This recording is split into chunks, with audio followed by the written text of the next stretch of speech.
சாத்தான்குளம் அங்க வந்து செல்போன் கடை வந்து ஒரு கடை வைத்திருக்கார் பென்னிக்ஸ் ஜெயராஜ்.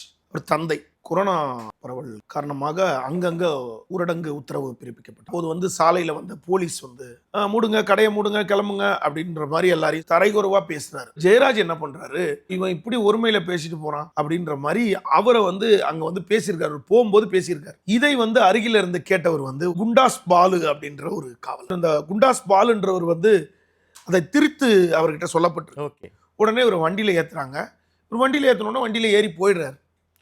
போன உடனே 19ஆம் தேதி காவல் நிலையத்தோட சாத்தான்குளம் காவல் நிலையத்தோட மேல வந்து ஆய்வாளரோட அறை இருக்கு. கீழே வந்து அவரை வந்து கீழ் தளத்துல வந்து இந்த ஜெயராஜை வந்து காவல் நிலையத்தில் கூட்டிட்டு போயிடுச்சு கொடூரமா தாக்குறாங்க. இந்த விஷயத்தை கேள்விப்பட்டு அவங்க தந்தையை அரெஸ்ட் பண்ணிட்டு போயிட்டாங்க அப்படின்றதுக்காக பெனிக்ஸ் வராரு.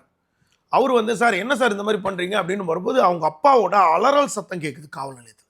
அலறல் சத்தம் கேட்டவன் என்ன பண்றாரு, சார் எதுக்கு சார் எங்க அப்பா அடிக்கிறீங்க, உள்ளுங்க சார், நான் உள்ள போய் பார்க்க போறேன்னு போறாரு. அவரை தடுக்கிறாங்க. என்னடா அப்படி பேசுறேன்னு தந்தையை தாக்குறாங்கன்னு போது எதுக்கு தாக்குறீங்கன்னு கேட்கும்போது நீ என்ன வா அப்படின்னு, சார் என்னுடைய நண்பர் வக்கீலா இருக்காரு, நான் பேசுறேன் சார் அவர்கிட்ட அப்படின்னு சொல்லிட்டு இவரும் தந்தை தாக்கப்படுறாருன்னு போது இவர் உள்ள ஏறாரு. இப்ப என்ன பண்றாங்க, மகனையும் கொண்டு போய் உள்ள வச்சு இரவு ஆரம்பிச்சு, அதாவது 8 மணிக்கு ஆரம்பிச்சு விடிய காலை வரைக்கும் தொடர்ந்து தாக்கிட்டே இருக்காங்க. தொடர்ந்து தாக்கி அவங்கள வந்து ஒரு அங்கத்தை, அதாவது பிட்டம் பின்னாடி இடத்த, இந்த இடத்தையே ஒரு அடி அடிச்சா வீங்கும், 50 அடி அடிச்சா என்ன ஆகும், அப்படி கொடூரமா தாக்கப்படுறாங்க 2 பேர்.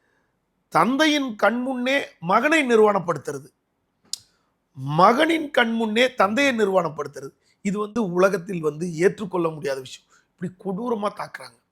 கொடூரமா தாக்கிட்டு என்ன பண்றாங்க, எல்லாருமே பேசுறாங்க. அப்போது மறுநாள் வந்து ஊடகங்கள் வாயிலாக தமிழகம் கடந்து மாநிலம் கடந்து பேசப்படுது.